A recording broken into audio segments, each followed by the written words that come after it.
Hey everybody, welcome to the Pink Riot Comic Show where we talk all things comics, movies, and pop culture written by black and brown folks. My name is Keisha, aka Hot Havoc, and I have my amazingly talented, awesome co-host Bree. How you doing, babe? Hey, boo, I'm doing good. And I feel like you always give me the amazingly beautiful, talented.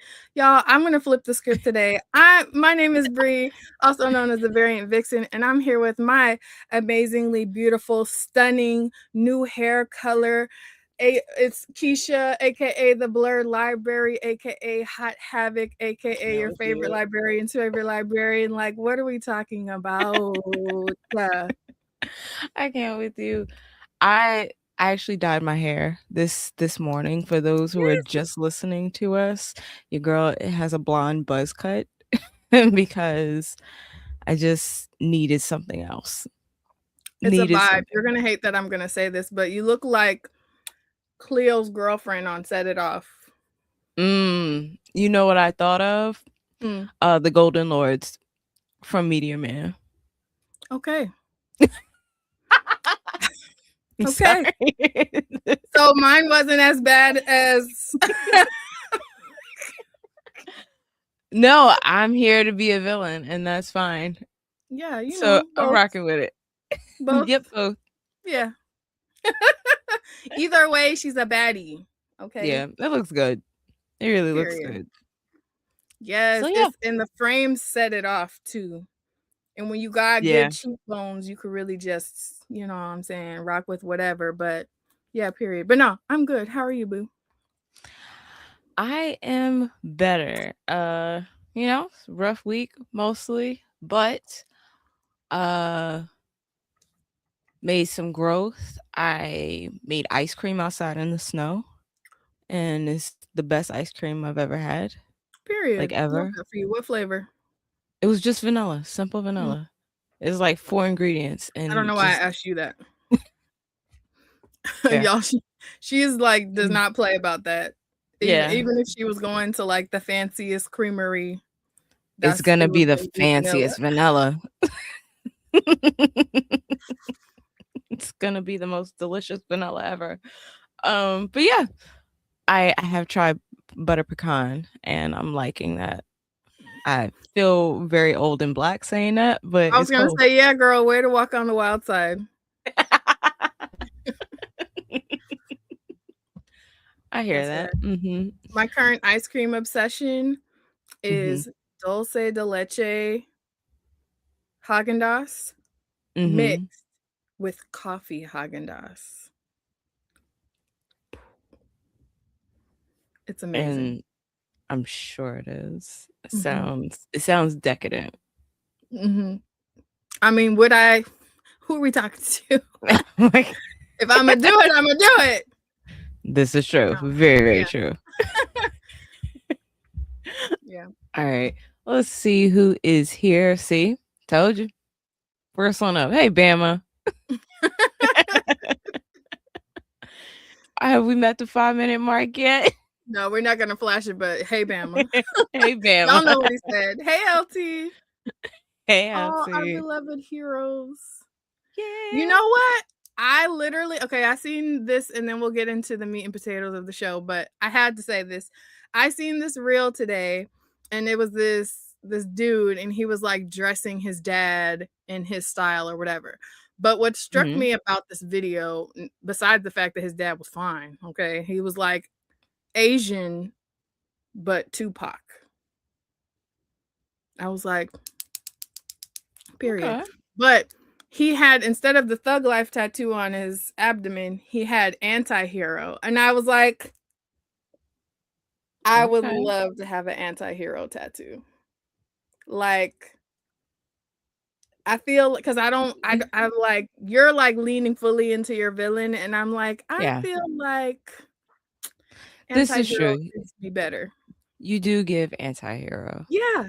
Yeah. Like you can be nice, but also if shit has to hit the fan, you're gonna go in blazing. Yeah. I appreciate that. Yeah.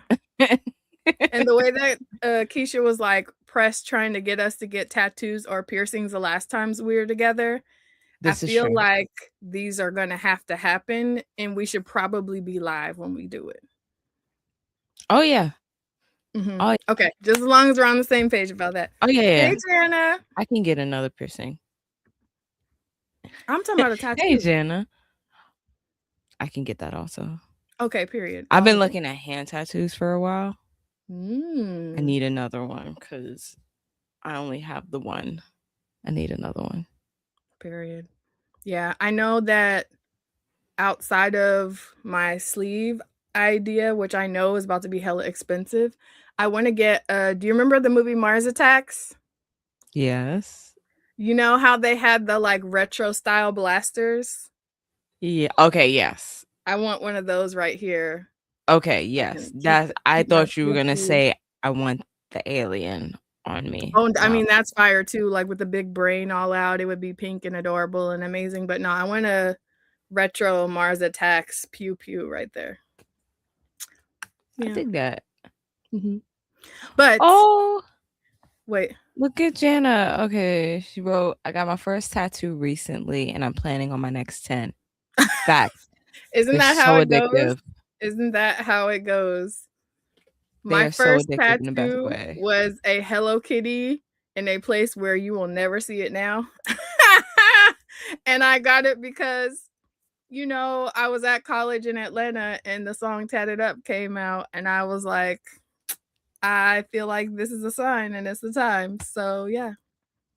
I'm gonna ask you after this because I think that is No, it's awesome. like this was like peak when the super low rise jeans were in. So it was like right where if I Oh. was wearing super low Oh, rise jeans, yeah. you would see it. Okay. Nothing crazy. feel like I had to clarify that before y'all started thinking something ridiculous. But yeah. My first tattoo is so embarrassing. I actually just got it cleared up just Uh, to make sure I'm alright. 'Cause my first tattoo, I got it from an Asian tattoo artist. No, it's on my back. It's just in another language. And for solid 12 years, wasn't 100% sure I got what I wanted. mm. Okay. I was so afraid it was gonna say jigaboo some shit. So had to go get it checked out. No, not I had to double check the oh my gosh. Had to, but it's correct, and I'm very happy. Nice. A win is a win. Yeah. My sister is a Ooh. tattoo artist. So, she's always traveling to like different tattoo conventions and doing her thing and whatever. And she does like animated work or whatever. So she's done Mhm. some of my tattoos. And Mhm. she's really just changed my whole view of tattoos in general. And yeah.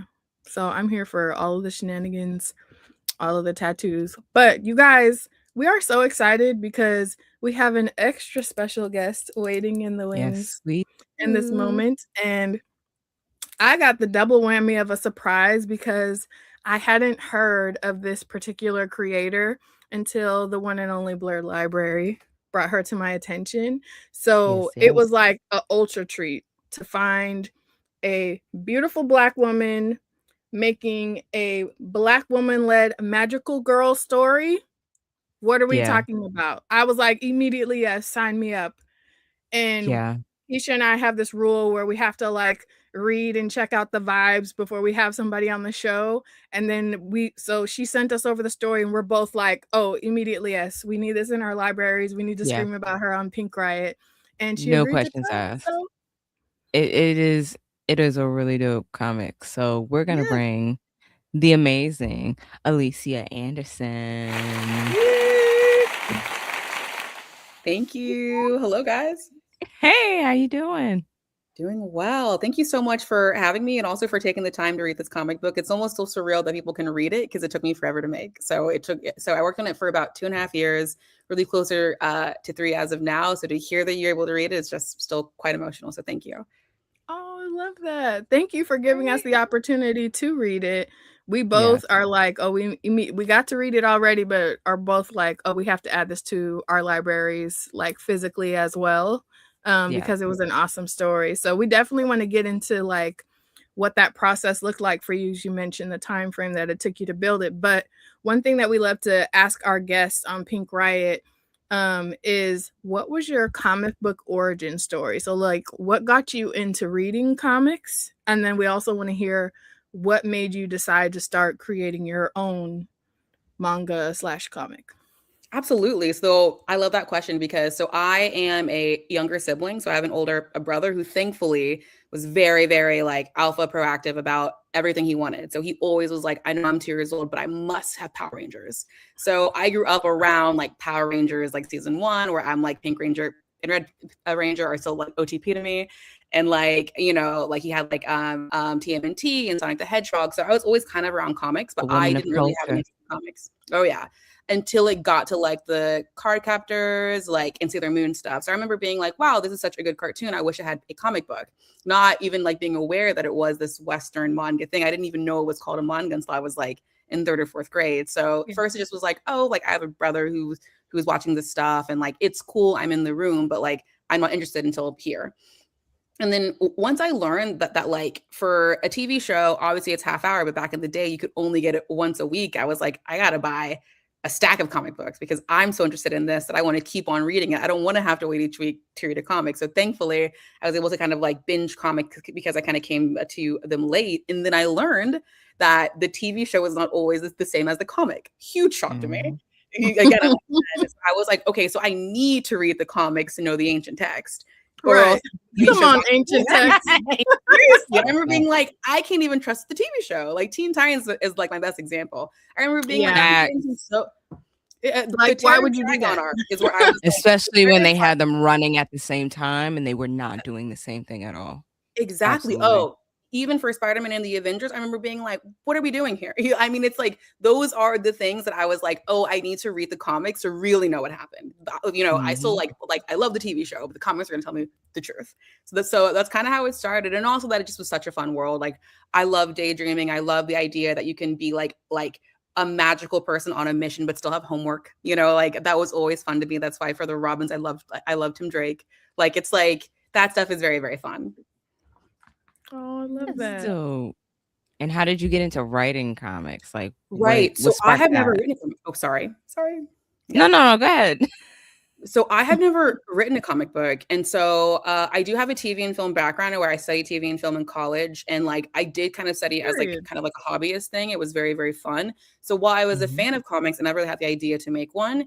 And then I kind of had the idea for Cosmyx. And the more I kept thinking about it, the more I was like, this is really a comic book. Like, that's the format for the story. Like I'm not imagining it like a girl who's running and like a cartoon show. I'm like imagining like pages turning. So that was how I endeavored to do a comic book.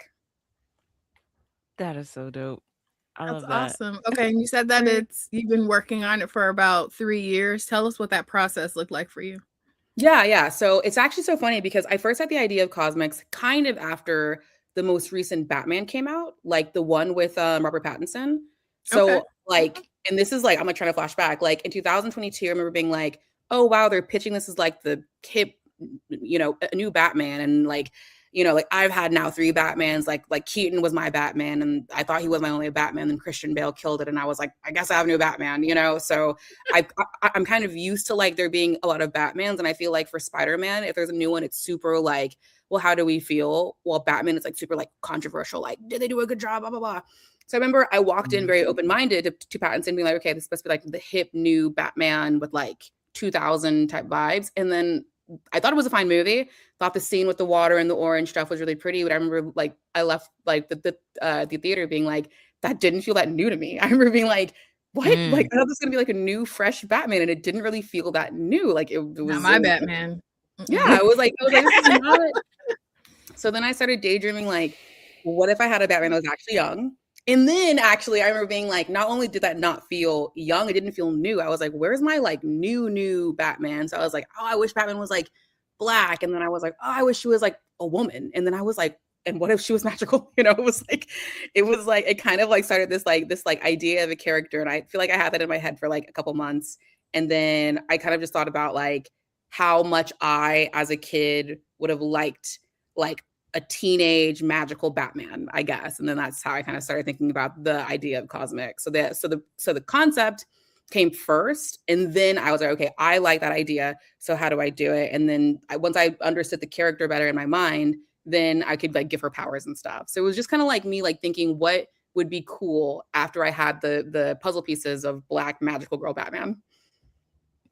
That's dope. All right. And to give everybody like just an understanding of what Cosmyx the Time Witch is about, because we already know it's like this blend of Sailor Moon and Batman with the witchy twist. So just kind of give everybody that pitch of what Cosmyx Time Witch is.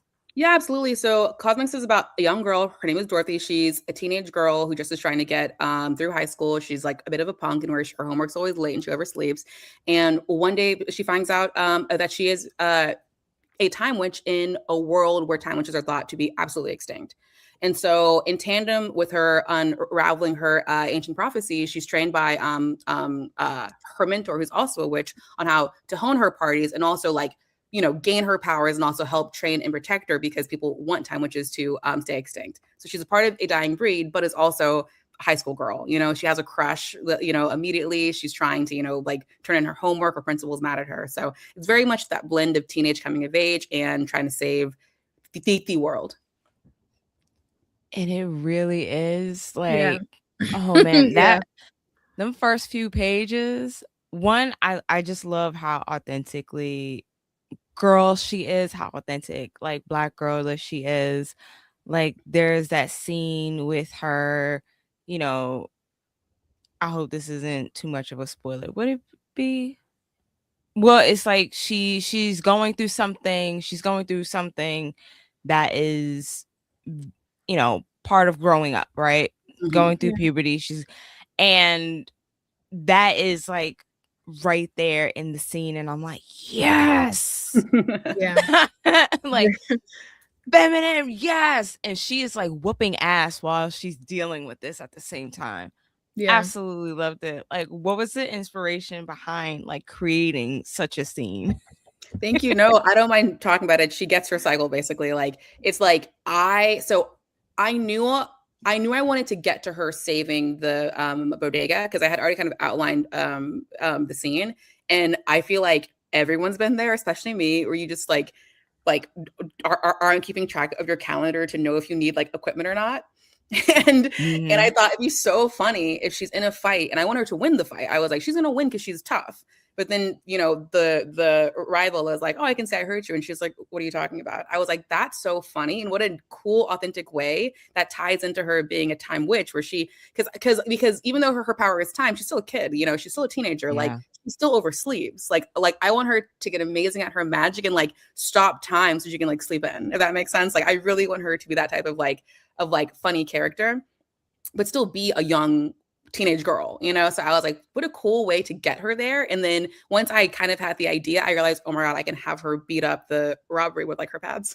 So I was like, I've got to have, that's going to be so much fun. So yeah, that was a thing where I was like, we've all been there, but to make it a very almost like empowering, oh shoot, like authentic thing, I thought was just very fun.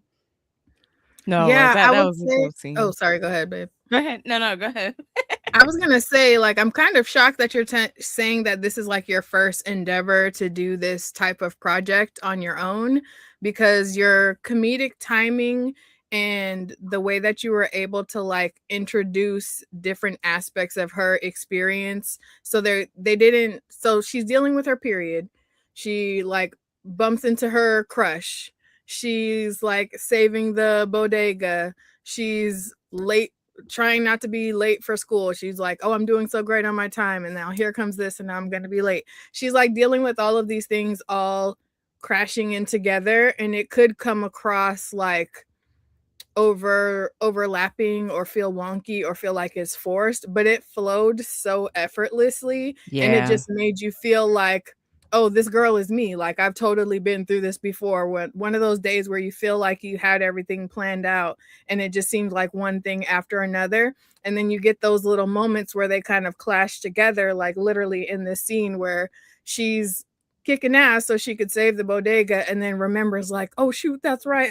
I came in here to get feminine products. Like, let me hurry up, and like, dang it, I'm even late for school. Like, it was hilarious. and It was. adorable, and it immediately endeared me to her as a character. So yeah, I think you really hit the ball out of the park with like infusing her personality into a very short space of time to make us love her as a character. I'm so honored to hear that. And I cannot, like, that makes me so happy because I do think this was more of like a longer, because this is not a manga, it's a comic book. I'm trying to honor the comic book accordingly, even though it's heavily as manga inspired. And comic books are not that long. So this is my, like, it's like a deluxe first issue because I couldn't stop writing.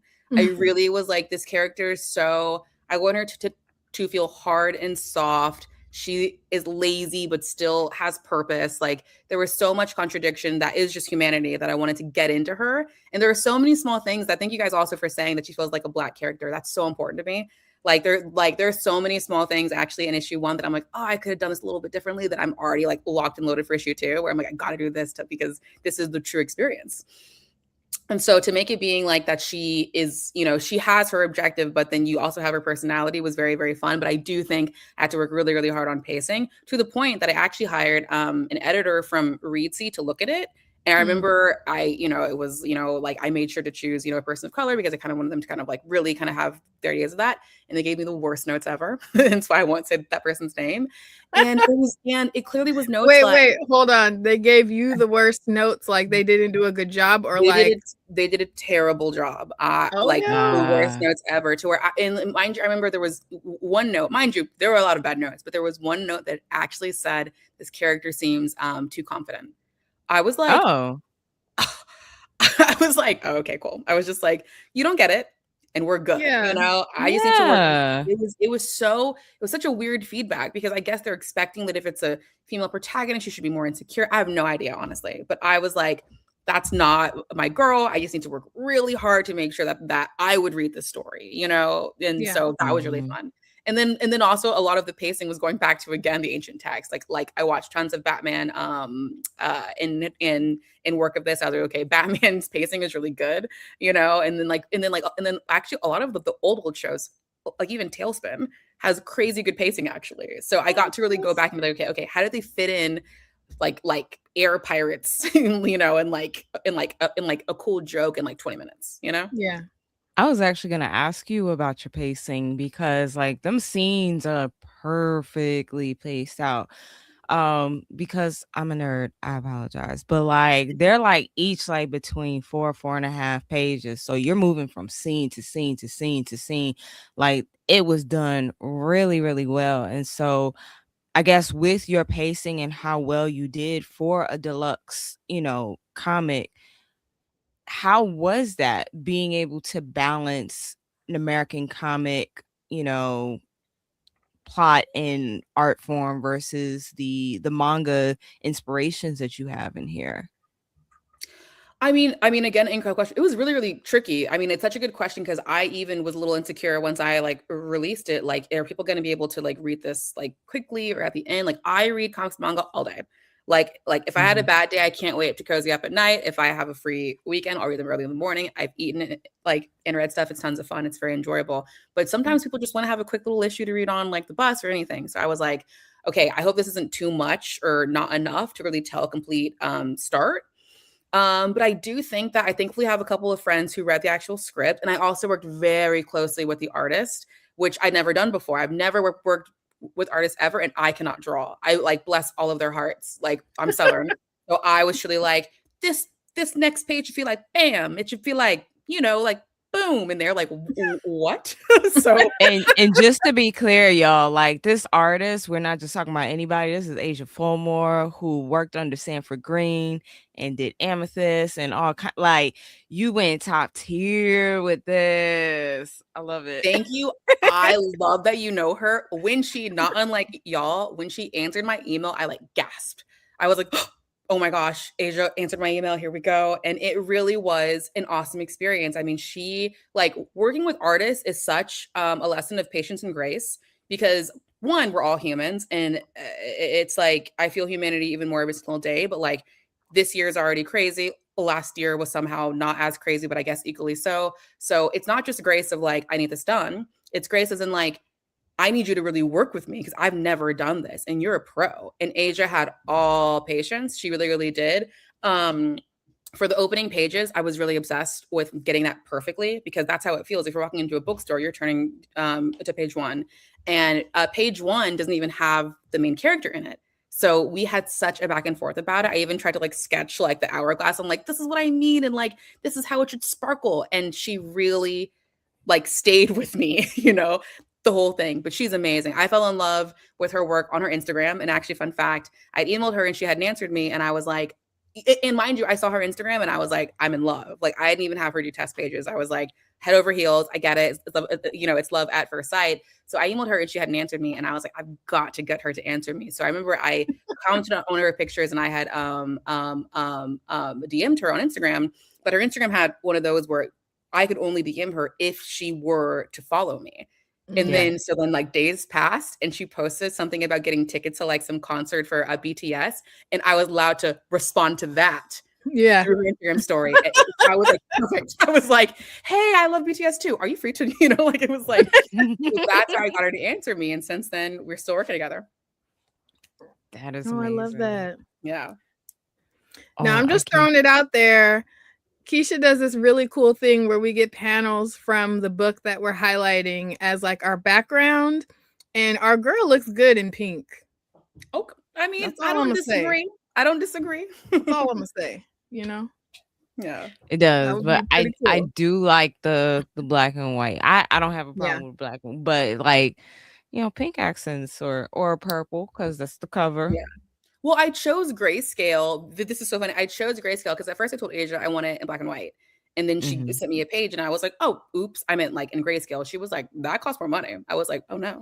So oh no. I was like, oh no. Like, I like respect artist rights, but also this is truly self-published, And I remember I was like, well, how about this style? And I actually got Pluto from Blah. It's Sailor Moon. And I was like, this is what I mean. I want this type of grayscale because she's a Black woman. She needs to have a skin tone.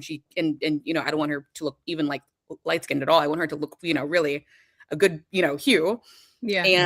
And there are other characters of color as well, but I need this style of grayscale to work. And then that was it. So that was really exciting. At first it was kind of a cost thing, but then I was like, you never see people of color in grayscale. So here we go. Period. And pay Black women. Yeah, so I do not like, that's one for every artist I work with was a person of color. Most were Black. I never played with their rates. I was like, I need a payment schedule, but I never played with rates. I was like, I respect your craft too much. And here we go. So if someone gave me their actual rate, I was very transparent. Like, I accept it. I'm gonna need it until October, but I've got you, Period.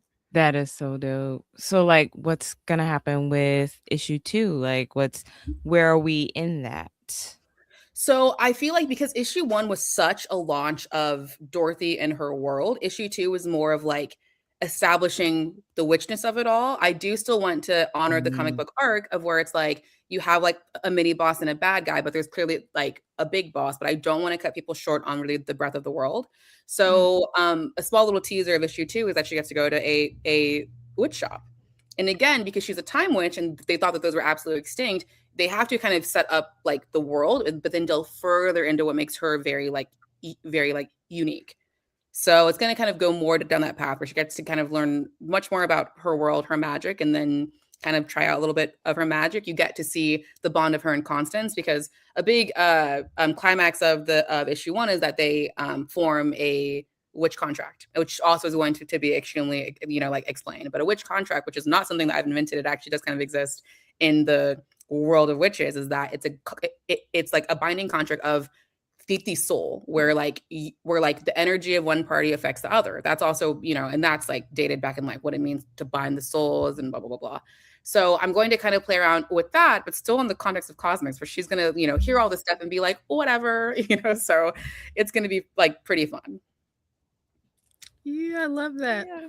Okay. Another cool thing that I enjoyed about the story is that like we got little bits of the people kind of in her world around her, and instead of it being like, oh, we have to learn this whole new person or something like that, they were all kind of just complementarily there to teach us something else about her. So like I'm curious if she was fashioned after you specifically or after somebody that you know, and if her kind of familial circumstances are like a personal situation or if it just felt right for her character. I love hearing that. It definitely is not based off of me. I do think that there are so many moments with Dorothy where I'm like, oh wow, like she's so cool. Like she's someone where I'm like, oh whoa, it'd be so, like I think that I would have wanted to be her friend, but definitely is not inspired by me. There are some human inspiration, like, like her not counting the days correctly, her being late, her being sleepy. That's I think that's inspired by like Mhm. by tons of us, like, and that includes me. The people in her life are a combination of things, actually. I love the character of Alston because I think that that's such like I love the trope of a rival, but then I love the trope of like she doesn't have a ton of friends, but this rival pays attention to her. So it's someone who kind of like knows her well without being her friend. That's always a quite fun. Constance is very much inspired by Batman, but more of like the older like Batman, like of Bruce Wayne, where he's old and tired. But I like I want Constance to be someone who has to work really, really hard. Like she's not a natural talented witch. So she's very strict and diligent in her own world. Hence what's a foil of Dorothy, who is so powerful out of nowhere. And then for Dorothy's crush is also a combination of, like several things. I feel like everyone's had a crush, but also I think that the comic book and the anime crush is such a unique thing. I think I mentioned this earlier, but I love the Tim Drake crushes. I loved Tim Drake and Spoiler. I love whenever like you have these like teenage sidekicks who kind of want to talk. I love Teen Titans. So that was always a very cool part of like that world. And then to talk about her dad character, for a little bit, I thought to make her an orphan because like that's kind of the easier get out of jail free card. It's been done and it does kind of free you up for a lot of like lore and what it is. But once I Mhm. was more sure about the world, I realized that she has to have a parent and that parent has to be a dad. I mean, it just felt right for her character, I think. And it does it frames her childhood quite differently, because she's Yeah. totally a teenage girl and all that jazz, but having a dad kind of the way that he also has his own backstory, but having a dad in the way that I was trying to frame it, like someone who was really, really there to be her rock, was exciting and something you also don't really see in comic books.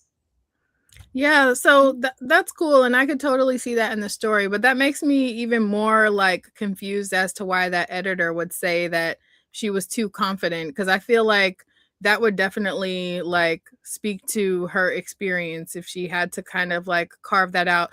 No shade, no tea to any dads out there who do things differently, but I can only imagine what how different my upbringing would have been if I had just had my dad, you know what I mean? And I feel like that would inform kind of the way she moves through the world a lot differently. So to me, that was like a Mhm. clear kind of reflection of that. And then in terms of the like crush bit, I love how well the crush was done because we get Yeah. introduced to him a couple times and she gets her little like also I loved how you did the thought bubbles differently than I don't know the difference in the speech bubbles for her versus her thought bubbles versus the other witches and that sort of thing. I thought that was really well done. But I love It's that very like whenever he manga-like. pops up, Mhm. say again. I said it was very manga-like. I really Yeah. enjoyed that. Agree. I love that Yeah. anytime her crush pops up, it's like a Dante. I'm like, that is so cute. But I also love that she has her hot moment. He says his thing, and she has her like Lego movie moment where it's like blah, blah, blah, storyline stuff. So she misses what he's saying, but then she like pops right back into whatever she's doing and she dips out. So she's like having her crush moment, but she's not letting it make her dumb or letting it like overtake her life or what she's doing. She just goes about her Yeah. business, but the crush is acknowledged. So I love that balance of that because sometimes, it kind of goes overboard and you're like, okay, we get it. She has a crush, but no, it was like just enough. No, I I love loved her hearing that. yeah, I loved her confidence and, like, the way she spoke to Constance, man, I can't people forget just how sassy some teenagers are, and the way she was calling her all kinds of hags had me cackling. I'm Yes. like, "Oh, you've been around teenagers in schools because I've heard some of this stuff before." I She was like, absolutely what you're lo not going to do is call me a twit. Okay. right? Like, I love this. She felt very authentic, and I love when people create authentic Black girls in comics, because far too often you see, some kind of stereotype come out, but she's a very great fleshed out character. Like, you did a phenomenal job with her. Thank you. I love hearing that. And one thing that I made sure, so first of all, thank you so much for both of that. Every scene with Constance, I like, again, like the writing, I was so like, she's a brat, like, but she has a right to be, because who does Constance think she is? Da, da, da, da. So all those scenes were tons of fun. I like making them snip at each other. The crush scenes were also things that me and Asia obsessed with. I remember for the scene in the hallway where it's like, Dorothy, yes, like, we had to redraw that page, which of course is like thank you so much for your amazing work. I trust you, but this whole page must be redone. And I was like, this needs to feel like the sun is setting. I was like, it needs to feel like she's like, oh my gosh, is this really happening? And like capturing that was so fun and so great, because that's kind of a part of it. Like, you can be really, really tough and kind of not have like the ultimate childhood, but still be really soft and like cutesy with like a boy that you like. And so all those things were very important, and seeing those were like, oh my God, like that's my girl, like she's blushing. Another thing about her that was I was so intentional about, but of course, if you're working with someone as great as Asia, she takes that note and says with it, is her hair. There's so many things I cannot wait to write about her hair, but she has tons of flyaways, because that's what being a teenager is. Your hair is never slicked back. You're trying to like do it, and the wind's gonna, make all the brushing not worth it. Like, I've lived that life 100 times. There are IDs I've had for past jobs where I think I look fine and there are flyaways everywhere. And I'm like, why didn't the ID man tell me? And it's like such a thing I wanted to have. So even on the cover, I made sure I was like, she needs flyaways. Like, I need her hair not to be perfect. She needs to like have a ponytail that's not quite so. So yeah. Yeah, one time for the curly girls in this whole book. One time for the curly girls. Like, let's get some accurate representation up in here. We all have those pictures in high school. We thought we looked great, and then in high school, the other day, I literally just went to a book event like last weekend, and I got to meet an author, and in the video I have like a random curl that's just kind of sticking up like this, and I'm like, none of y'all thought to say something beforehand, so it's just there. So yeah, that's why if curly girls doing stuff, they don't sit still, because they're soft and fluffy and they do their own thing. So yes, I loved seeing that all throughout the book, because they don't stay where you want them to, especially if you're fighting crime. Come on. Exactly. And she whooping ass. I love that. Is. She's whooping ass in this one. I love it. I also love that we go into it thinking that the other witch is like potentially a villain because of the way that she's moving, and then she's like having these other meetings, and you're like, what exactly is she? So I feel like you really nailed the like first issue, let me give you a character to love, let me give you a general conflict, and let me give you the draw so that you want to check back for the next issue. Very well done. Thank you. I love hearing that, because it's such a long first issue. It's like the deluxe first issue that I was like, is this too much information? So No, you did really well. Like I said, that pacing, because of that, because there are comics out in the wild that do combine, American comic styles and manga. And one of the issues that you can run into is pacing, right? Because sometimes it could feel too long. But because it's like you have the length of a manga with the pacing of an American comic, which works the best. Yeah. Like, absolutely. So, like, don't even worry about that. Don't even trip. That shouldn't be anybody's. That shouldn't even be anybody's issue. Thank you so much. No, like that means so much. Like, truly, like I've never done this before. So it's so like, again, like it's like I'm happy, but also I feel like relief hearing that. I'm like, phew, okay, it worked. Yeah. This does not read like an indie first time anything. No. at all. Thank you. I really do think that like being in love with comics really helps with it, because I never, again, this was like 2.5 years, and I have so many moments where I'm trying to get started on TikTok. I'm trying to see if I need to do YouTube and all that jazz, but YouTube is something that I want to get to like eventually, because so many things I had to figure out on my own, to where there is a video on YouTube that's like 12 years old and I'm like, bless this king, because because if they hadn't posted, I would not understand how to do this one small thing, but I remember I had the script done. I was like, okay, it's written, but now I need to figure out how it looks. I reached out to this artist, this really, really amazing Cuban guy in Portland, who was like, okay, like, do you have any sketches? I was like, I don't even have character art. I was like, and so he was like, okay, like, perhaps I can give you 3 sketches a week and we can start at that. And then this is how it works. I was like, that works for me. That was the start of me being like, oh, this is pacing. Like, this is how you do this. This thing I wrote doesn't really work on this page. And it was such a gift, because it was like 3 pages a week. That was all I could like budget for, honestly. I mean, he definitely had like a different job.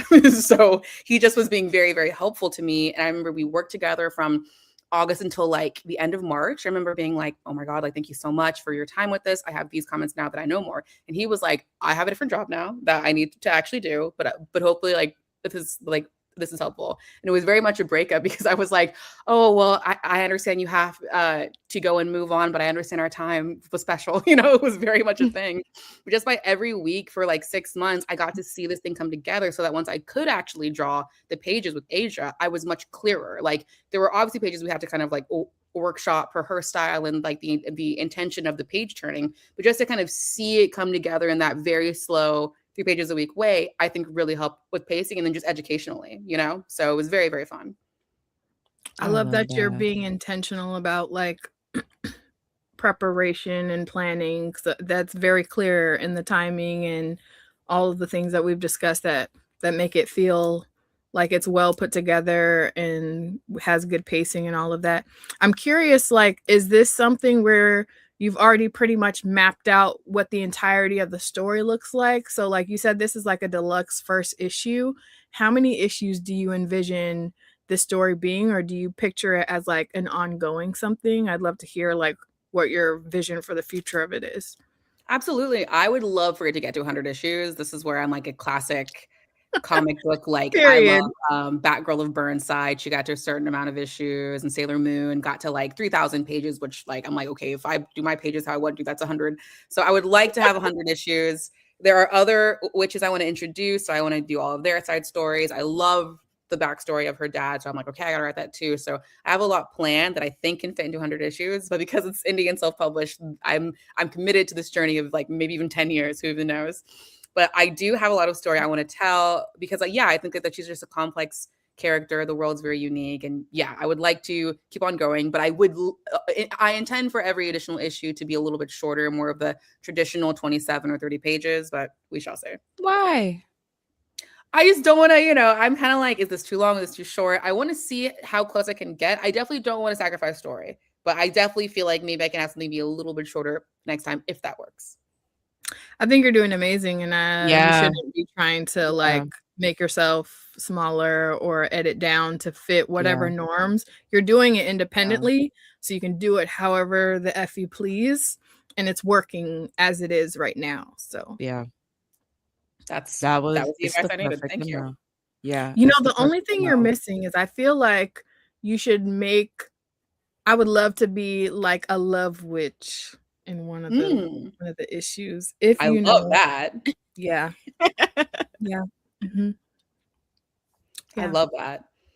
Oh my goodness, Bray.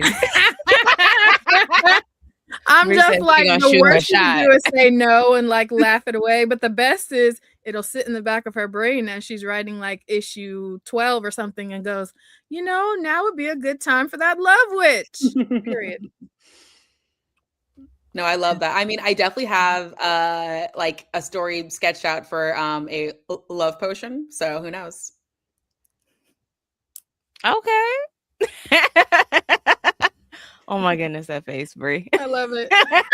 That was me trying to hold the excitement in my body. I love it. Yes, that's so cool. Okay, so you've told us about this. Wait, so what is the plan or what is your schedule looking like in terms of issue 2? So issue 2 right now, the estimated date for it to be done is hopefully by March. Like I'm Oh, currently working with an period. artist. Yes. Yes. Yeah. Okay.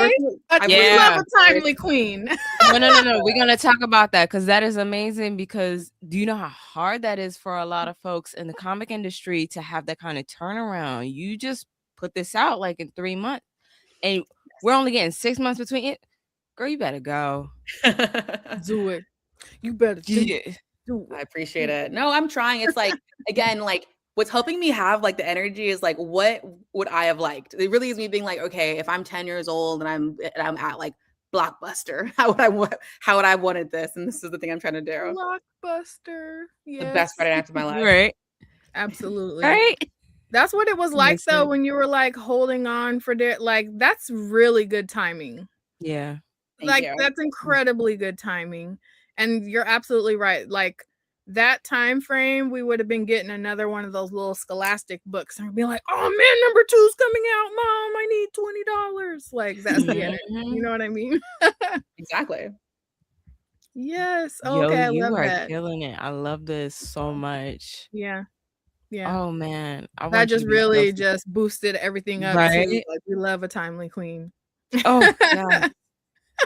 No, all that means so much. And again, like I've been following the Blurred library for some time. I'm on also the email list, and I'm just like, it just like I feel like y'all are always killing it. It always feels very, very timely, and it's crazy how like when you have these interests when you're young, like in comic books and stuff, you kind of feel alone.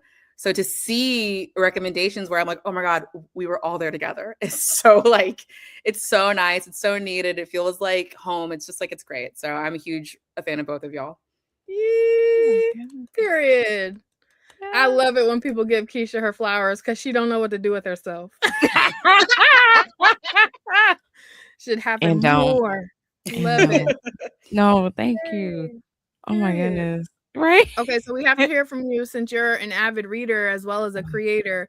What other things are you reading or what were you reading while you were creating that maybe influenced this book?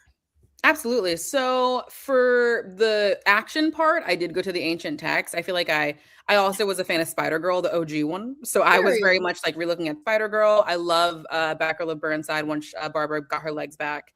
I also my friend sent me Trinity. If you guys have seen this one, Trinity is like the new that just came literal- out. Trinity is Yeah. great. Trinity is lovely. So that was nice. I actually asked her for a recommendation because I was like, am I still hip? Like, do I know what the teens are talking about? So Trinity was good to be like, okay, this feels like upbeat. And then I love the Teen Titans. So watching a lot of Teen Titans again was very fun. And Same. then I love Teen sorry. Titans. Like that's probably like I remember having my wisdom tooth pulled and being like, take me into Titans in Tokyo. You know?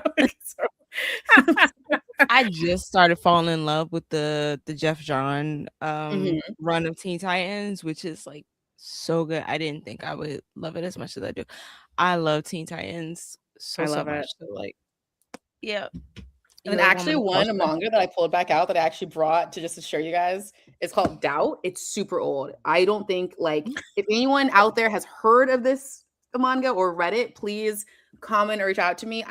I really do feel like I'm the only one who ever read this series. It's I Google it and sometimes it doesn't pop up. But other things called Doubt pop up.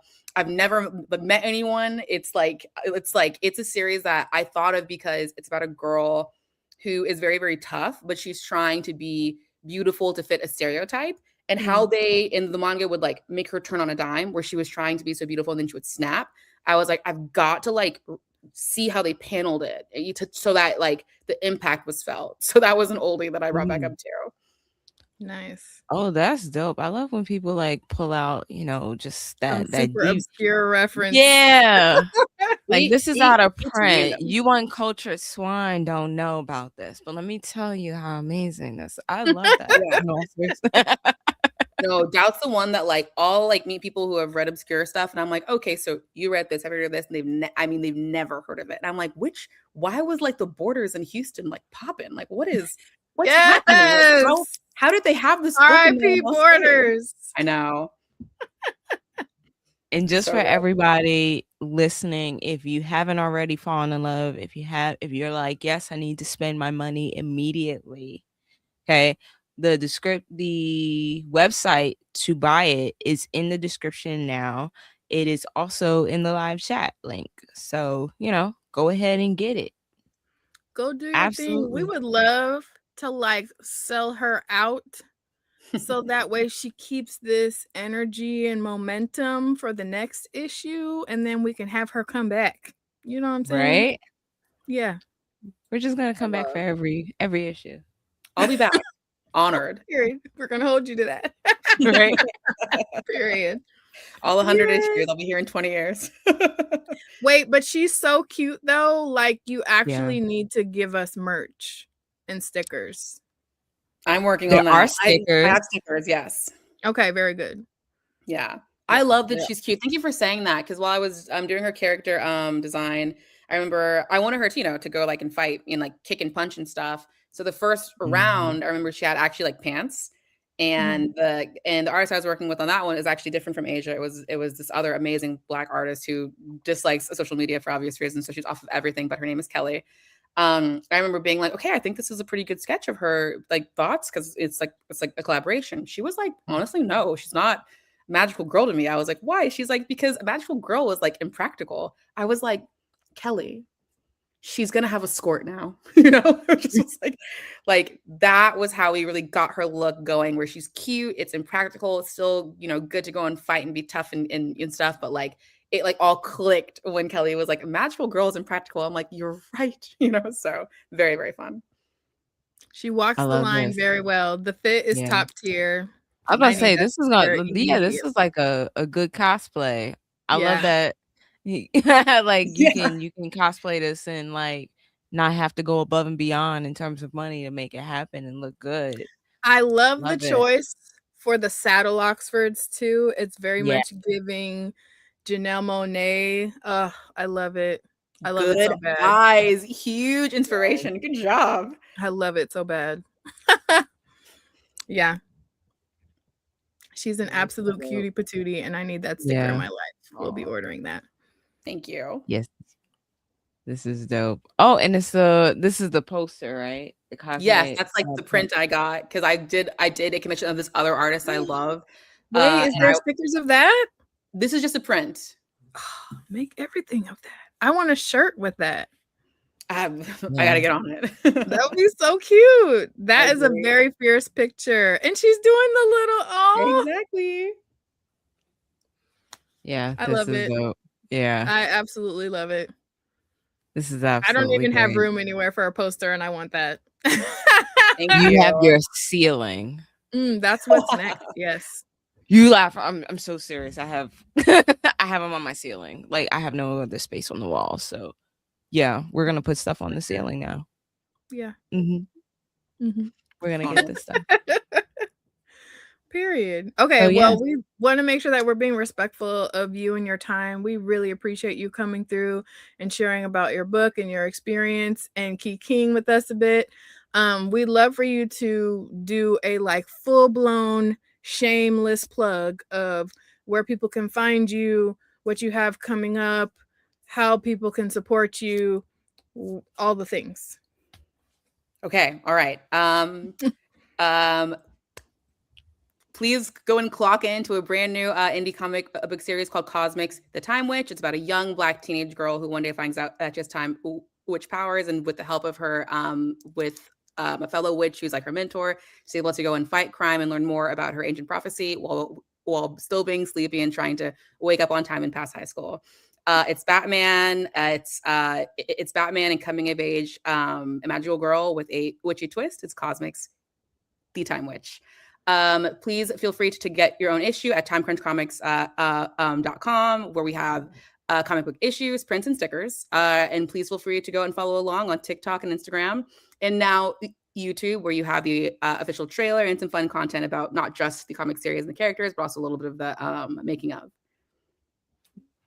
Yes, we love somebody with a good fit. Period. No, you did that for real. Thank Right? you. Yes. Oh, see, we got Raven excited. Hey. Period.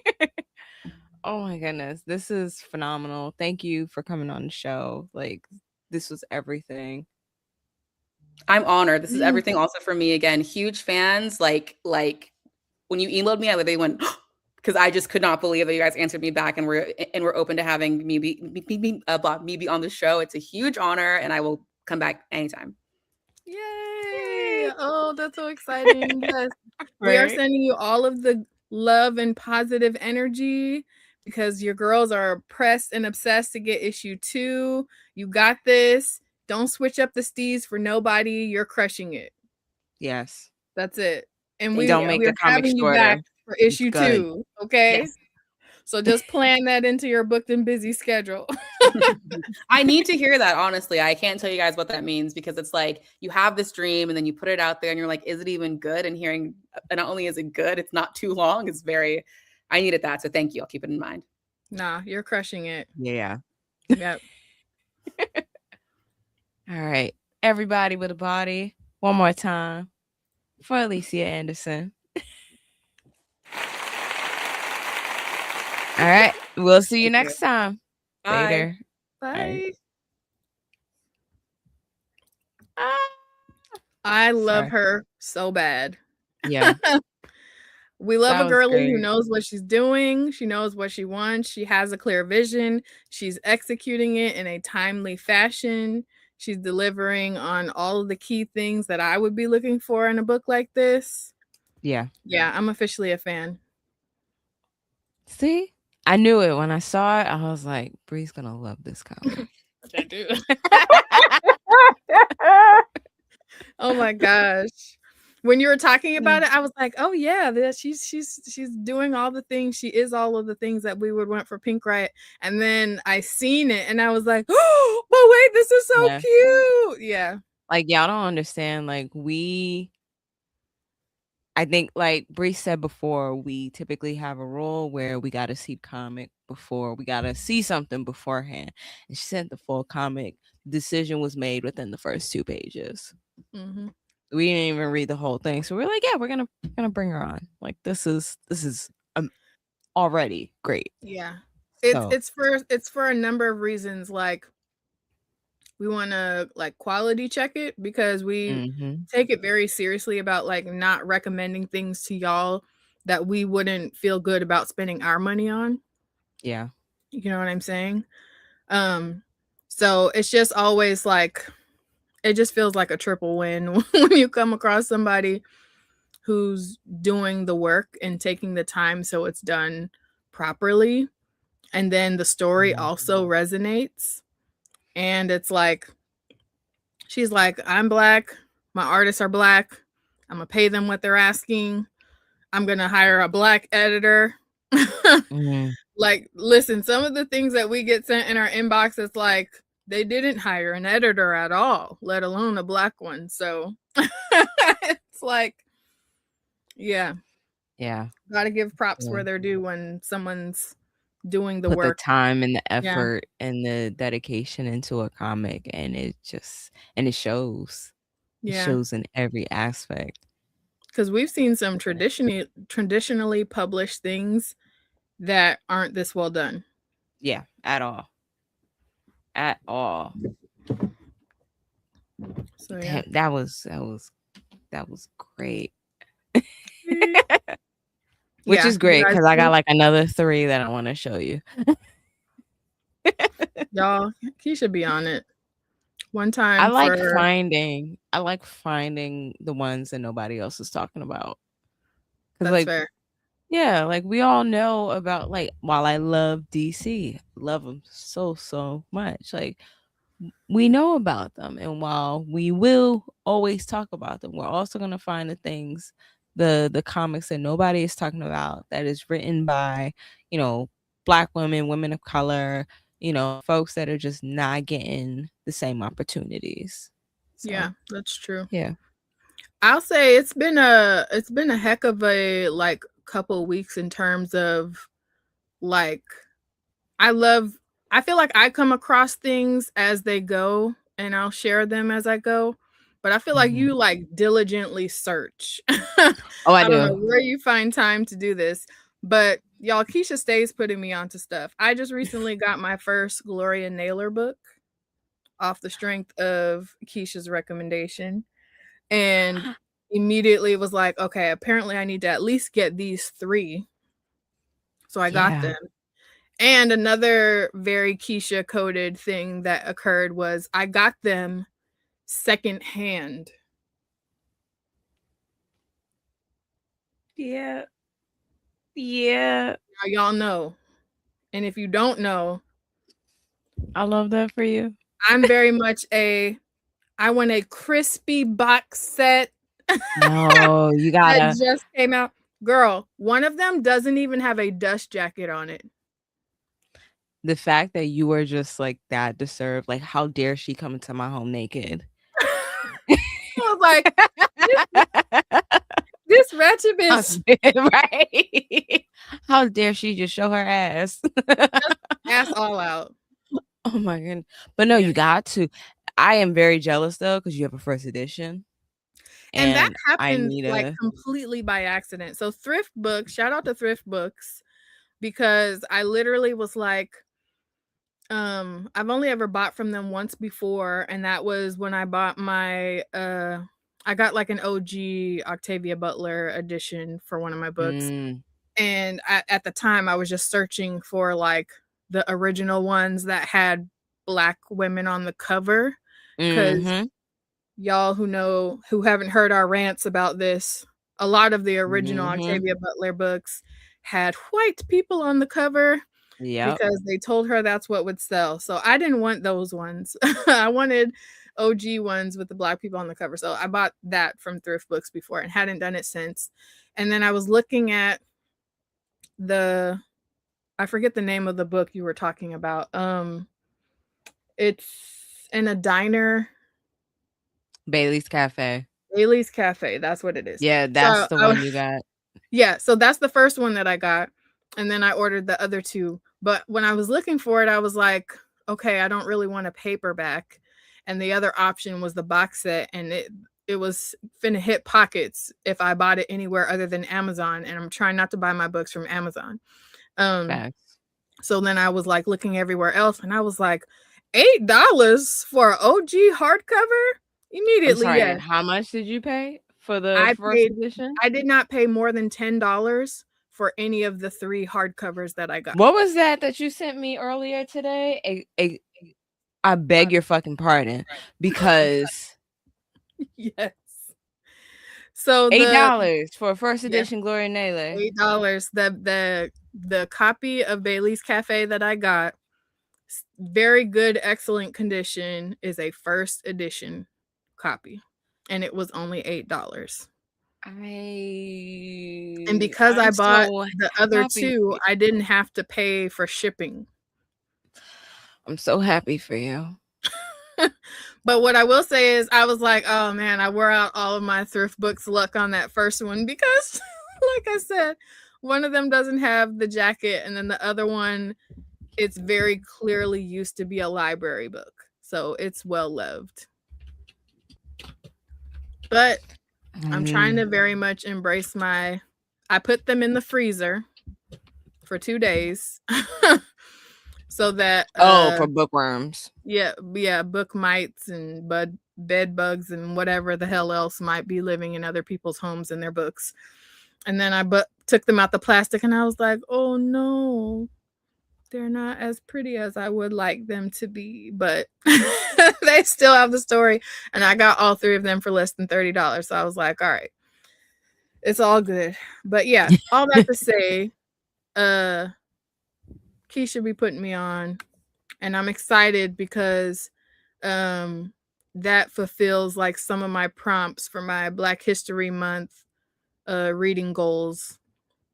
Gloria Naylor is amazing. You know, we read diversely all year, but in February we Black, biggie, biggie, Black, biggie, biggie, Black. So yeah, I'm trying to get on my Black classics tip all February. Yeah. Mm-hmm. Yeah, I get that. I have no idea what I'm going to be reading in February, and I don't make lists because I read Black all year. So That's it's fair. it's So you inspired this list in a major way. You and Aw. what's her name? Helena.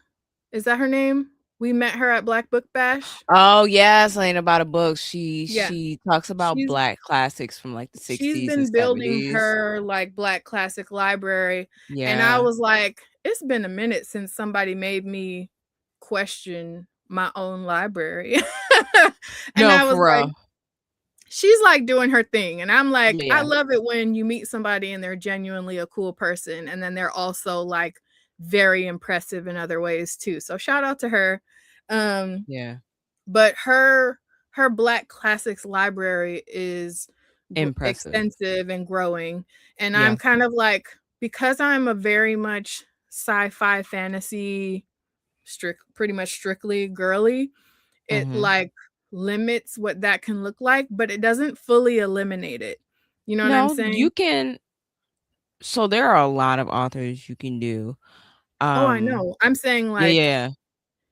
what people typically refer to as classics, Mhm. they wouldn't technically fit that category. So I'm reframing my No. mind around what other people call classics and what I call classics according to my reading style, and just wanting to Mhm. like set my cookies up in terms of my library in Black classic sci-fi fantasy speculative fiction, that If that's the umbrella. case, there's a couple that I want to put you on. Please One, do. Please do. one, it is Toni Morrison. She is a speculative fiction writer, and I will argue that with any soul on this planet, she is Y'all, not a she really fiction will, and writer. I've seen her She do this in real time. She is So a 20 speculative fiction writer. I'm like almost done with God Bless the Child, which is one of her like later things. Like you Mhm. can't tell me this woman is not like 10 toes deep in speculative fiction. It's in nearly every work she's ever written. So we gonna put Toni Morrison on that list. I mean, Hold on real you know, quick. I love that you said that because she's already on my list. The only Toni Morrison that I own was, what is that? It wasn't Beloved. no, it's pink, and it wasn't like an actual story. It was like essays and all types of stuff in it.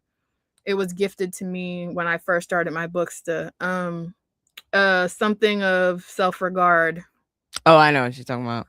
So yeah, that's the only Tony that I own. So when I decided to start doing this, I She was looking at it, and Tony is not where I will be getting things from thrift books, because I'm getting them from Waterstones. They have a gorgeous set. Like, I've seen a lot of people getting the new, whoever's redoing the covers or whatever for Toni Morrison books, mhm.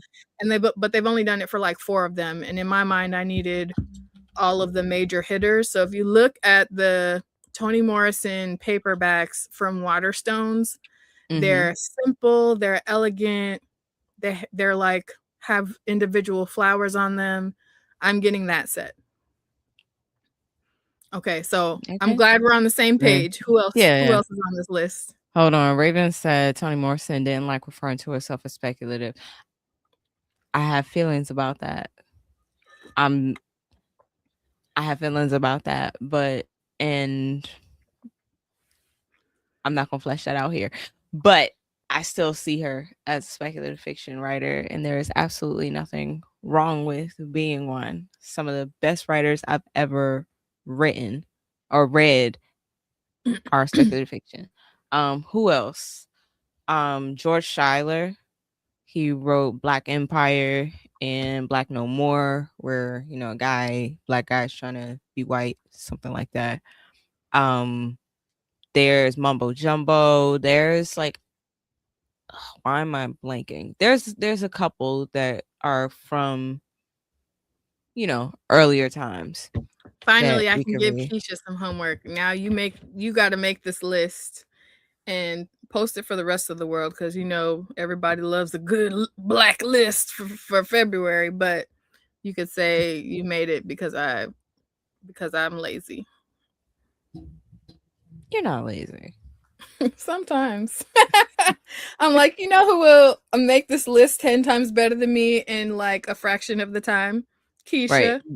No, there is a list from Niecy Shaw. I Oh, used to have it linked to I my link have all tree. of Niecy's works. No.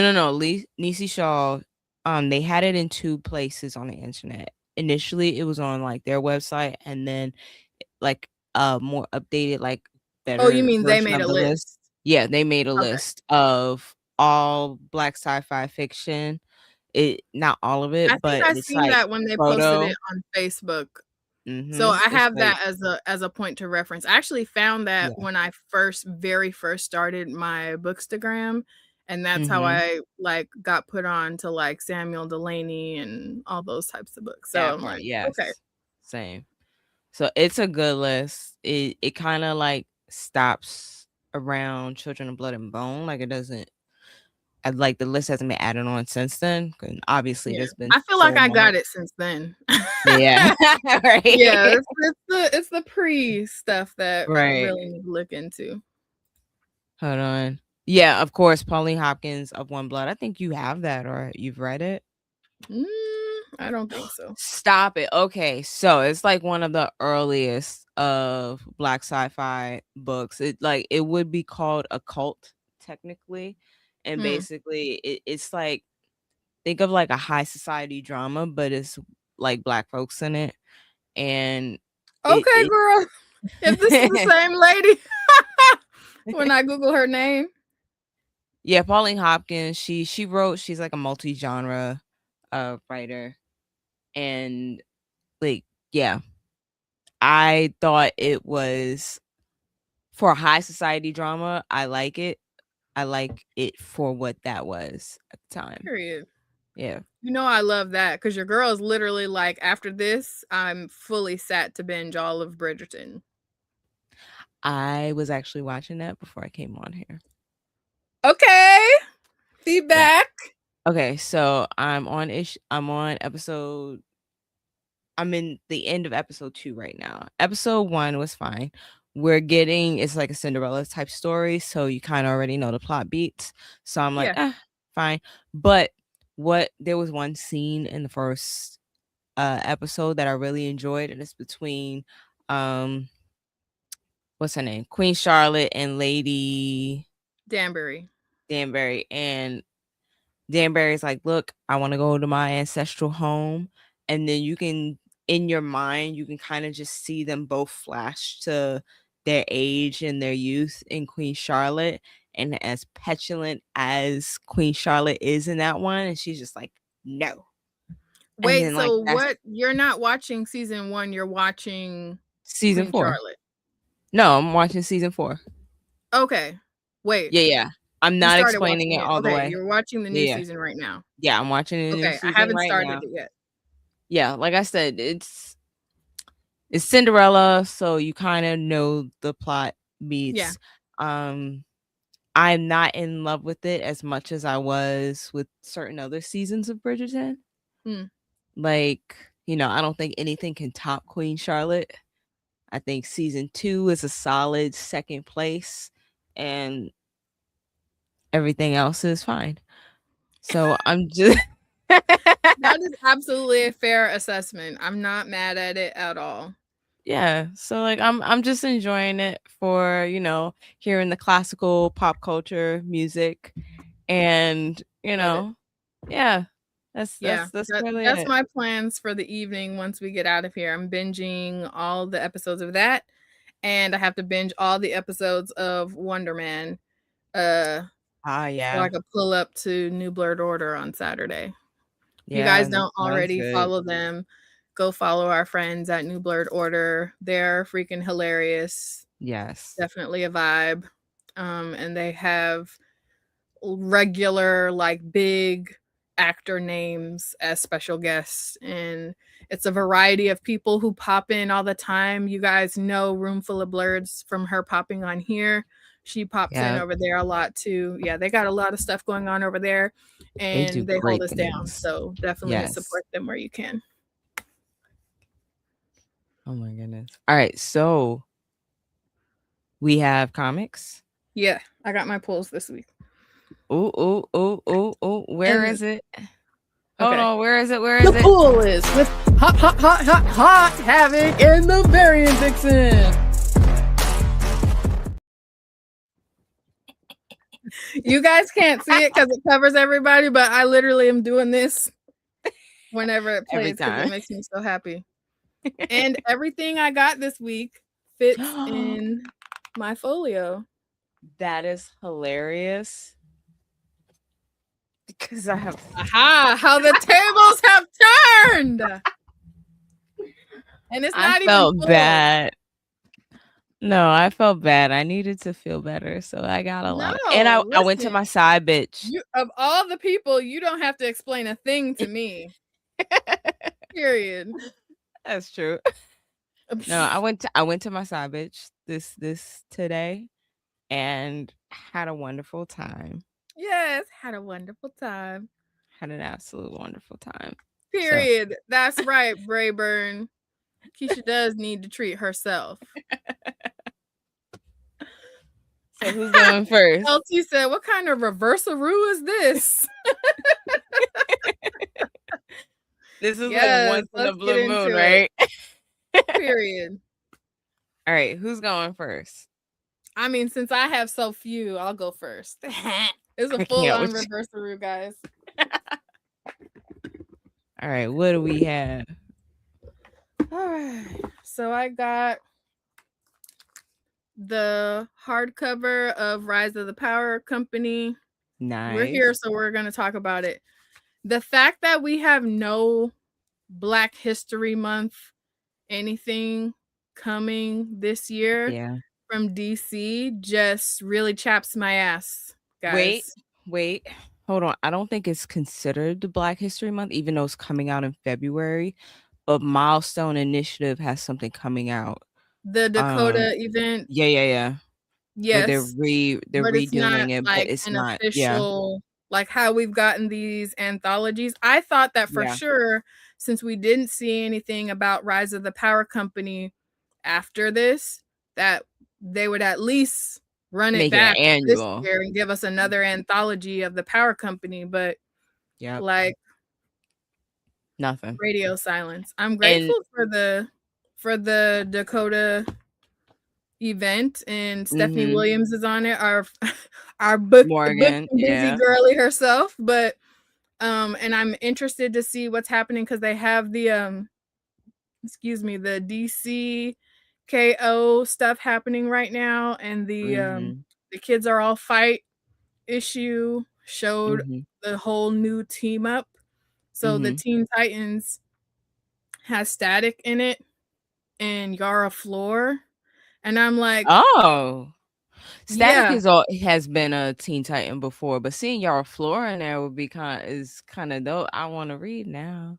Yeah, they had a mighty team up shot, and I know that they knew that what they were doing by giving us that shot. But yeah, it's like looking at it, and it's not the usual Teen Titans, and looking at the rest of the people there, I was like, is this supposed to all be Teen Titans, or was this like everybody just happened to pull up for this particular shot and only some of the people in it are Teen Titans? But I hadn't picked up that issue because I was trying to edit my pulls according to what we talked about.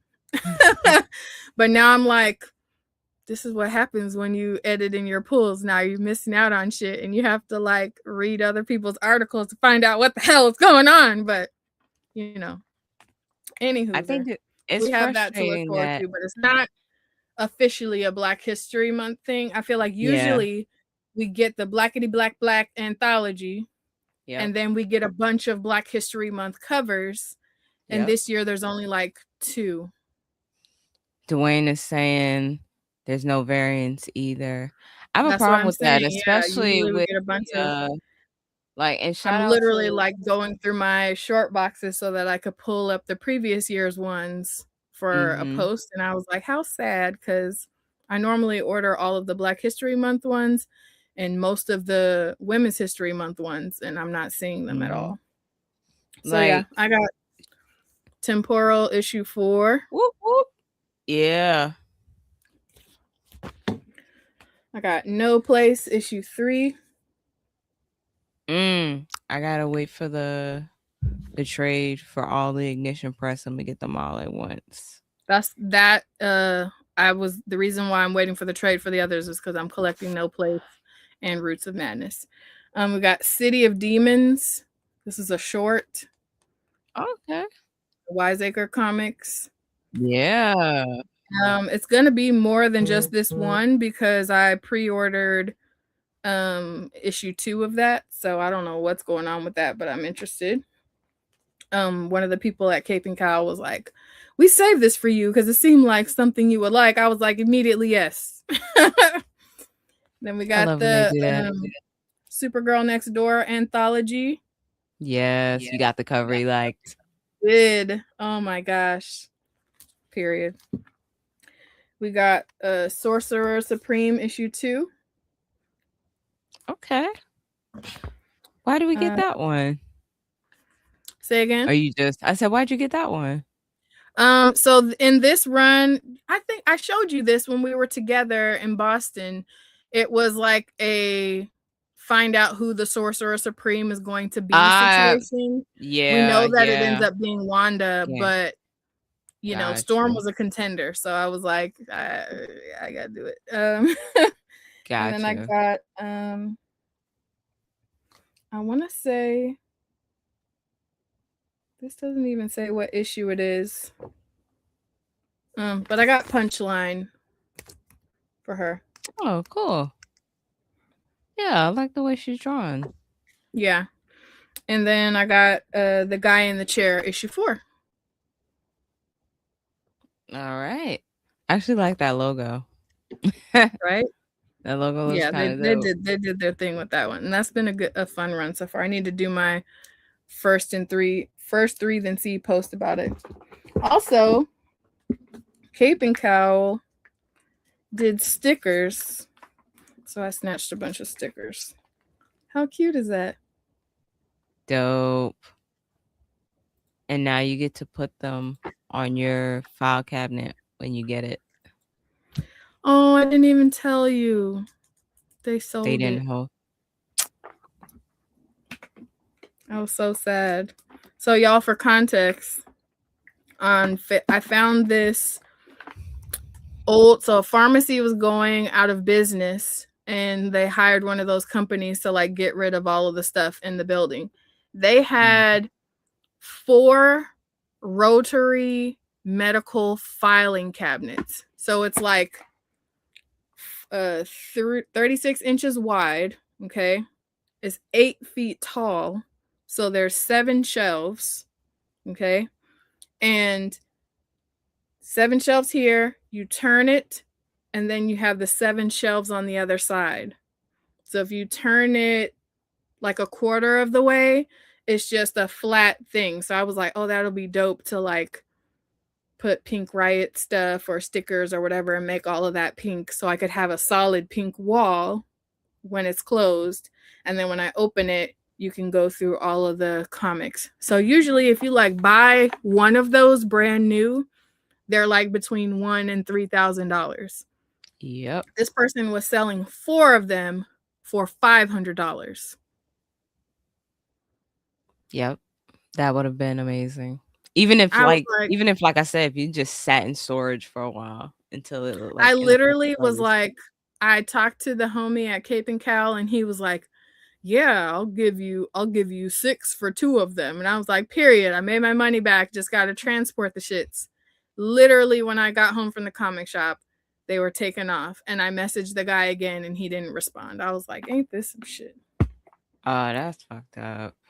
So anyways, now that's stuck in my head, the vision of how iconic that would be to have those. You must get it now.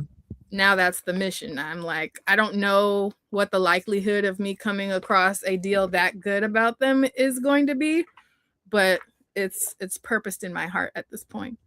But yeah, that's all my pulls, guys. I love that. We're gonna make sure that happens. Yes. Give it 2 years. This We're gonna isn't a get it. comic, but I wanted to show you anyway. Look it. I got the Oh, new De La dude. Soul album on vinyl from Mass Appeal. Dope. Yeah. The vinyl is this yellow color. Oh, that's nice. Right? I love it. That's nice. De La Soul So always there's had great art on their vinyls. right? And one of the songs on here is my new like wake up song because it's talking about like a sunshiny day. So if you guys Oh, haven't checked out the new De La Soul album yet, do yourself a favor. And then you'll listen to the song and you'll go, oh, I see why she wants to start her day with that song. that's dope. That's it. That's it? Yeah. Well, damn. Yeah. All right. That's that was I'll be quick. listening and following instructions sometimes. Mhm. Okay. So like I said, I went to both my main comic book shop and my side piece. Shout out to That's Entertainment. Right? I'm still, that was under 10 minutes. I'm shocked. I'm really Yeah. here like, oh, okay. All right. Cool. Yeah. But yeah, I went to my main, which is That's Entertainment in Worcester, Massachusetts. Shout out to them. Period. And I then went to my side piece, who shall not be named. But let me tell you, they got a brand new makeover. I went inside. They have more comics inside. And their backlist is just organized even better. And they got a like pull out drawer for stuff. Y'all, Keisha was in crate heaven with that. Yo, and about like my side piece, they have like variants galore. Like if you're looking for something, whether it's like CGC rated or like anything, or just variants. And if you look online and you're like, this variant's gonna cost me $40, I put money on it. I could get it for less in that shop. And so went in and had a blast. So first we're gonna talk about what That's Entertainment gave me. Period. Like they put a sticker on here, and at first I was like, oh, okay, like Yuletide, sure, poster from Omni Press. Period. But no, that's not the one. It's actually Crownsville. Nice. Oh, they that's gave me the solid. Crownsville poster. So see what? Well, you know what? I didn't even that ask for out this. For you. Right? Hold on. I'm trying to open it and it's like a mess. I'm like, girl, what is this we doing? Right? I didn't even like ask for it. They just gave it to me. So very, very excited to put this on my ceiling.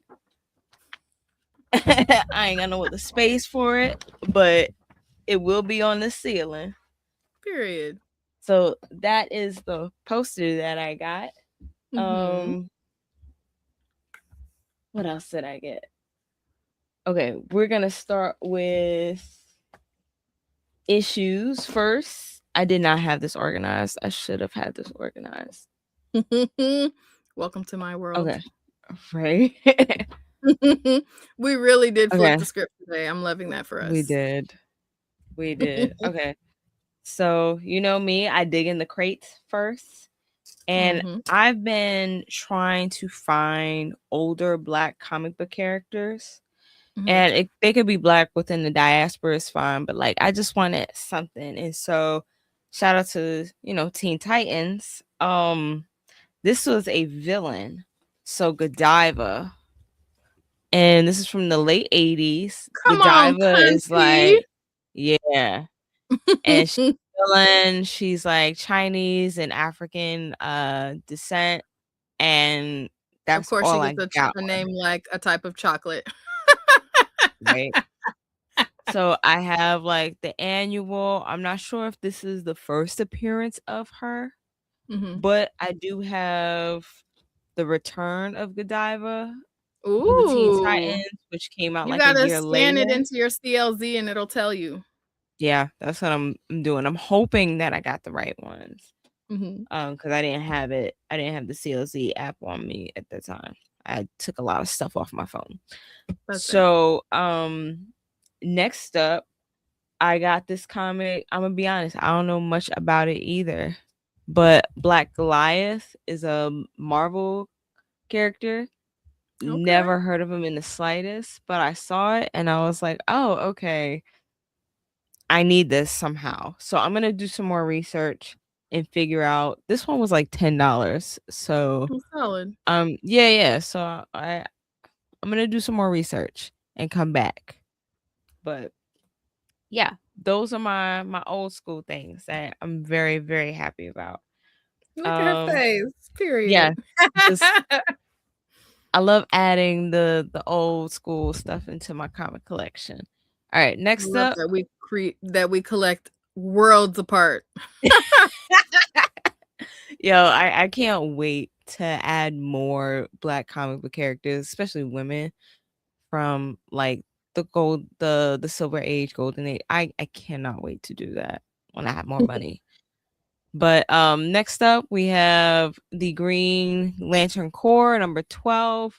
I have been enjoying this. I think Morgan is doing a great job and Period. everybody needs to be pre-ordering that. I had finally got my Wonder Woman 29. I love this cover. Yeah, They had same. the other one too, but there's something about this cover that is just absolutely beautiful. And so Agree. this is the only one I got. And then of course we have Supergirl next door, for Dorado. We love him. And we thought Period. that Running on Love was great. Okay. So these next two. This one I got for Brie.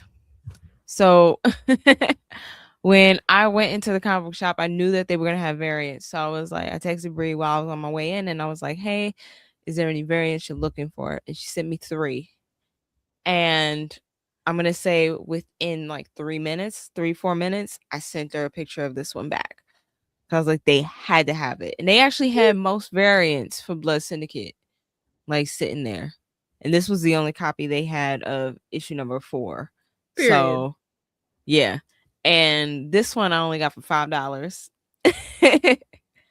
Like, I only got it for $5. And when I sent that to Brie, she was like, "I beg your finest fucking pardon." And then that's when I like just sent the picture of the little sticker just to make sure, like, hey, nope. When I say shit is dirt cheap in this building, Oh my they gosh. just give it away. So yes, I got this. This is being sent to Brie. This is Juliet NECA. Oh, that makes sense.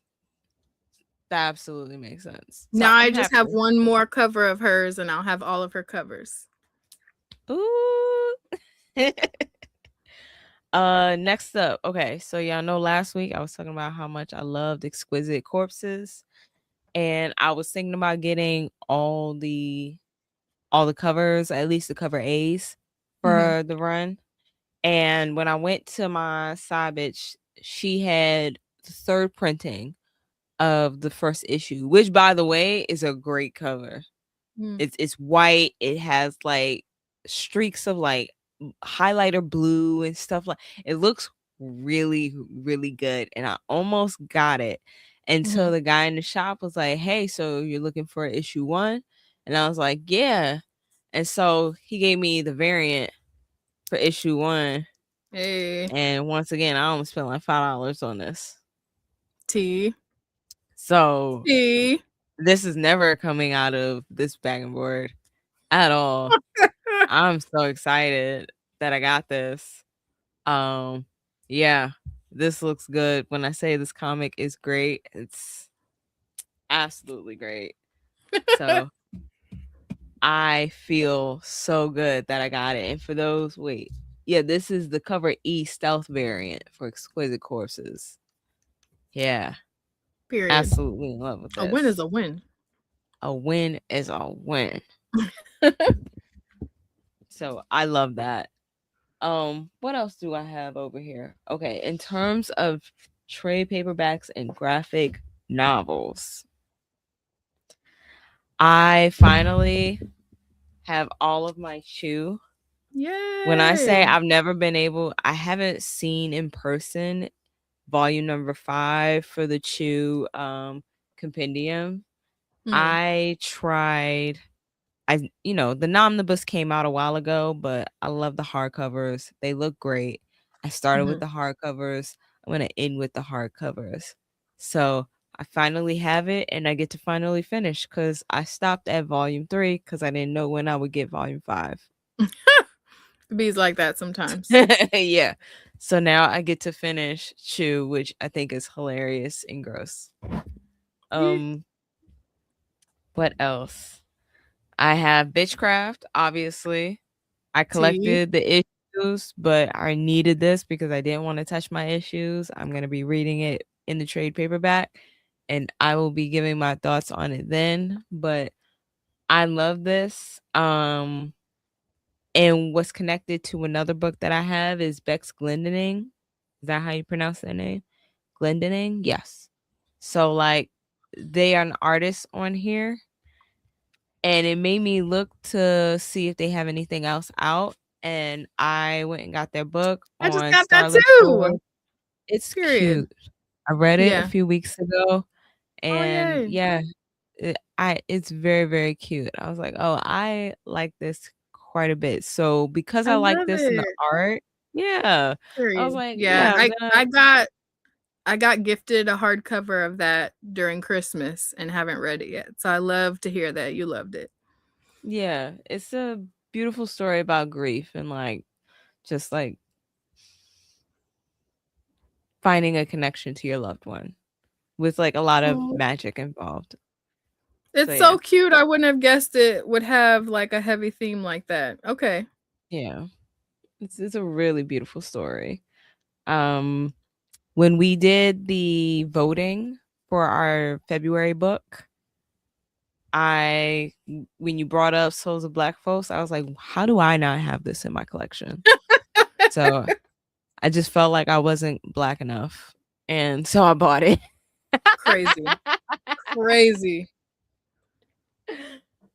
And then finally, because I Oh, love yay. collecting Black Funkos, I have a Hura, and it's the old school Ahura. No, That's the newer no, Uhura. yeah, this is a new Ahura. My bad, but yeah, this is Ahura, and this is my girl, and she's the Adorable. yeah, Cute.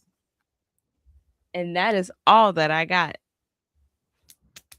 I'm lying. This is all I got in comics. I bought more for books. Love that. You busting them out or no? No, it's the walk. But I got I will say I got Monoquill Mongoose. No. Yes, Yes. literally mine just came in today. Yeah. Y'all, I love the first book so you talk much. so this was it To Shape a Dragon's Breath, the name of the Yes. first one? To Shape a Yes, Dragon's yes. Breath Thank you. by Monoquill Hold something on. Goose, Where is right? it? Huh? But it's Black the Goose. Black Goose. I knew it was something Goose. It's the second book in the Impetuousity series or duology. And Yeah. the way that I have been itching to get to book 2, and it literally just came out this week. So, yes, Brayburn When is I say confirming so good yeah, because it it's truly is. To If Shape a you Dragon's love Breath, dragon stories and you Alchemy. love new perspectives of different types of dragons from different cultural perspectives, this one is from a native or indigenous perspective. Oh my Mhm. gosh, it's so well done. And It I is. love that in this story is very much like I feel like in most of these types of adventures, it's like, oh, I'm going to go away from my home and my community to have my adventure. Nah, our good sis is literally like, I'm gonna go so I could learn how to take the best care of my dragon, and then I'm coming right back to my community because I don't care about y'all over there. I was That like, part. yes. More indigenous stories with that perspective. Yes, It's one of Brayburn. my I've been itching to get favorite to it. books, and it doesn't really matter which format you do. I did both the physical and the audio. The The audio is audio is so so good. good. The audio is So so good. well done that I did most of the first book via audio, even though I had Yeah. intended to be tandem reading or immersive Yeah. reading.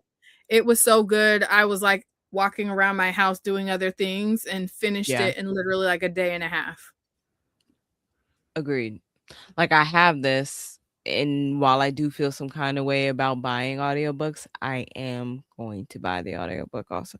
It's a Get it through the phenomenal book. Libro FM sale so you don't have to feel away. Okay.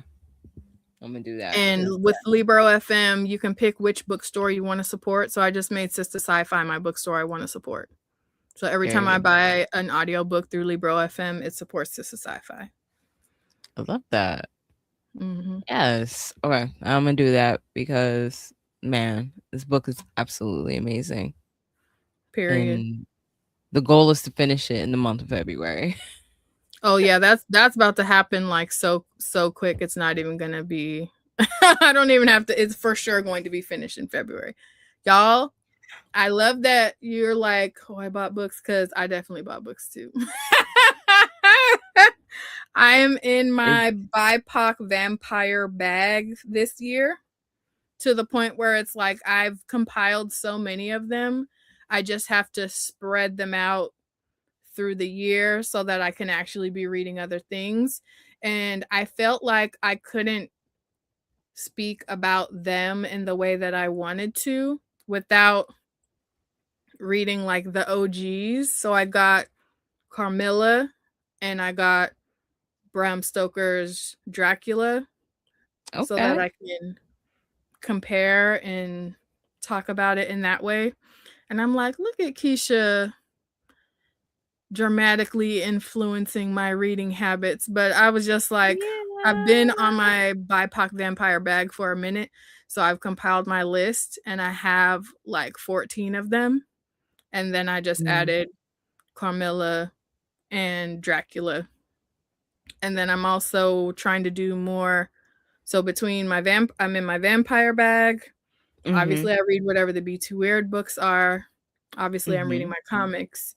And then I'm trying to add more anthologies, BIPOC anthologies, and then adding my Black classics. Share the list. Okay, I already have a post that I'm posting in February for another one of my Blackity Black lists. But the vampire list isn't all Black. It's all types of BIPOC backgrounds, and I'm excited. I'm very excited That about is all the dope. vampire books. And then I got I was trying to make sure that I have read all of N.K. Jemison's works and was like, how the hell did I miss this anthology? So I got that, I think I showed it to you, that Sunspot Jungle one. And then I just got book 2. Okay. Oh. I mean, that was done by John Jennings. Yes, John Jennings. So just to pique your interest the way that mine was, featuring the works of Saladin Ahmed, William Alexander, Charlie Jane Anders, Maurice Brodus, Hal Duncan, Corin Davis, Amal El-Motar, Tong Fei, Jeffrey Ford, Hiromi Goto, N.K. Jemison, Victor Laval, Karen Lowachi, Sylvia Moreno Garcia, Ramez Nam, Malka Older, Jeff Ryman, Angela Slatter, and more. And that's just the first anthology. Yeah. I'm gonna get it. Mm-hmm. I'm gonna get it now. And then Thank you. Tananarive Du and Nalo Hopkinson, Ken Liu, and Karen Lord are among Nishi Shaw are among the names on volume 2. Yeah. Period. Yeah. I was Well, like, damn. oh, okay. right? Right? Yeah. Oh, that's why. It's Rosarian Publishing. What does that mean? Period. Okay, so Rosarian Publishing, and shout out to them. They did the Lion Man comic with Yvette, Lisa Lovell, John Jennings, Bill Campbell, and David Brain. He also like has Bad Mothers on there, which I absolutely love. There's like they do both comics and books, and they have some like great things on Rosarium. So like shout out to them. Yeah. Oh wait, that's what he was talking about. Sorry, my bad. No, you're fine. I just happened to look at one of the comments. Bama wrote, "Oh, is that Bill Foster for Black Goliath?" That's what made me remember. Yes, it is Bill Foster, and yes, the next thing that I'm not going to say out loud, but you're right. You're right. But it's fine cuz I'm still going to read it. I'm still going to read it. But yeah, I like having, Black history. We're gonna give them they due credit. So yeah. Oh man, this is exciting. Yeah. You're gonna be back in this seat where you have the longer time for you. And This it is won't not be long. I already know. Because I literally, the owner of Cape and Cow was like, "Can we try to make sure that we put in our pre-orders on Friday because you tend to put them in at the last minute." He didn't say that. He said it in a very nice way, but that was the gist of it. You're putting your shit in at the last minute, and it makes more work for me. I was like, "Oh, my bad. Like, I never want to be that person." So I was looking at the FOC today because it normally gets put up on Friday, and I was like, "Oh, it's up already." Yeah. Yeah. Yeah. But I'm psyched because the Beneath the Trees Where No One Sees hardcovers. Yeah. I was like, for volume 1 and 2, I was like, So it the was looking deluxe like at first we edition. were gonna have to spend. I think that the initial hardcover, it was beautiful edition because it was giving like storybook vibes, but it was like $80 or something like that. I was like, I'm gonna have to chill with my paperback because I'm not spending that. But now they're putting out I guess it's just the regular direct market hardcovers of volume 1 and 2, and they're like $25 each. I was Okay. Okay. Yeah. that makes more sense to me. Yeah. But yeah, that among other things, I was just like, man, this is a solid chunky pre-order. To the point where I was like, okay, we're gonna have to put some of these variants back.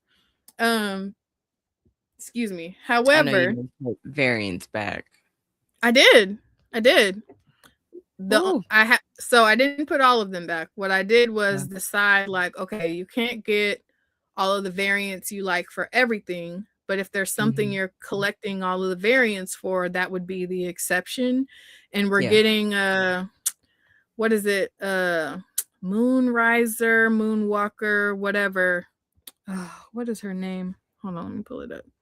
I think is it an indigenous superhero? Okay. Yeah, I know which one you're talking about. Yeah. So her issue 1 is in that pre-orders for this week for me. And I was like, every variant. And because there's a 1 in 25, a 1 in 50, and a 1 in 100, I was like, that'll do it. We're not getting any variants outside of these ones because that's going to be a pretty penny. But, Bama says Brie needs a patch for books. Okay. That she's addicted to books. Yeah. I'm so glad that doesn't exist. There's no such thing as a patch for books. We're enjoying ourselves, and that's okay. And that's okay. Yeah. You know what? Hell yeah. Moonstar, that's what it is. Got you. But yeah, there's hella. I want to say there's like 8 variants. Really? For the first cover? Yeah, for the first issue. Yep. I like that.